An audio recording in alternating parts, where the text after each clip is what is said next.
उत्तर प्रदेश की रायबरेली लोकसभा सीट कांग्रेस की रिवायती सीट रही है। कांग्रेस विरासत के तौर पर रायबरेली सीट हर हाल में अपने पास रखने के लिए पूरे दमखम के साथ इलेक्शन लड़ने की तैयारी में है। इलाके के कांग्रेस लीडरान और कारकुनान कांग्रेस पर लगातार दबाव बनाए हुए हैं कि इस बार प्रियंका गांधी को रायबरेली से इलेक्शन लड़ाया जाए। उत्तर प्रदेश कांग्रेस ने एक बार फिर राहुल गांधी और प्रियंका गांधी को यूपी से इलेक्शन लड़ने की अपील की है। गुज़श्ता महीने दिल्ली में हुई एक मीटिंग में यूपी कांग्रेस के लीडरान ने पार्टी लीडरशिप को सलाह दी थी कि सिर्फ राहुल गांधी और प्रियंका गांधी ही नहीं, कांग्रेस के बड़े लीडरान को भी उत्तर प्रदेश से इलेक्शन लड़ना चाहिए।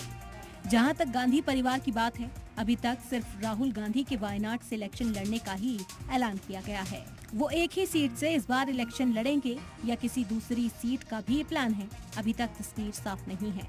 रायबरेली से गांधी परिवार का काफी पुराना रिश्ता है।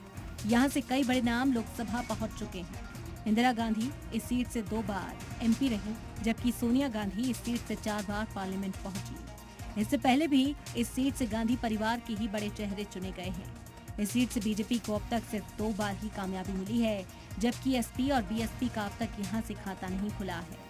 अपनी सेहत की वजह से इस बार सोनिया गांधी ने राज्यसभा का रुख कर लिया। वो राजस्थान से राज्यसभा सांसद चुनी गई हैं। इसके बाद अटकलें तेज हो गई थी कि अब रायबरेली से इलेक्शन कौन लड़ेगा। पार्टी के लीडरान और कारकुनान प्रियंका गांधी को मैदान में उतारने की मांग करते रहे हैं। इसको लेकर दिल्ली तक पहुंचे और अपनी बात भी रखी। रायबरेली से उम्मीदवारों को लेकर अब तस्वीर लगभग साफ हो रही है। जराये का कहना है कि पिछले महीने दिल्ली में हुई मीटिंग में इस पर चर्चा हुई। पार्टी के कई लीडरान ने प्रियंका को रायबरेली से इंतखाबी मैदान में उतारने की बात रखी। जराये का दावा है कि अब पार्टी इसके लिए तैयार हो गई है। बताया जाता है कि 15 अप्रैल के बाद कांग्रेस उम्मीदवारों की लिस्ट आएगी, इसमें प्रियंका गांधी के नाम का ऐलान हो सकता है।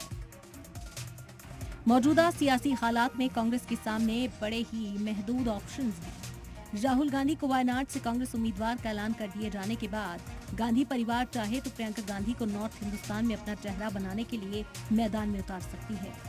राहुल गांधी को वैसे भी साउथ इंडिया की सियासत ज्यादा सूट करती है। राहुल खुलेआम ये भी जाहिर कर चुके हैं कि साउथ इंडिया के लोगों की सियासी समझ बेहतर है। प्रियंका गांधी वैसे भी शुरू से ही उत्तर प्रदेश की सियासत में ज्यादा एक्टिव रही।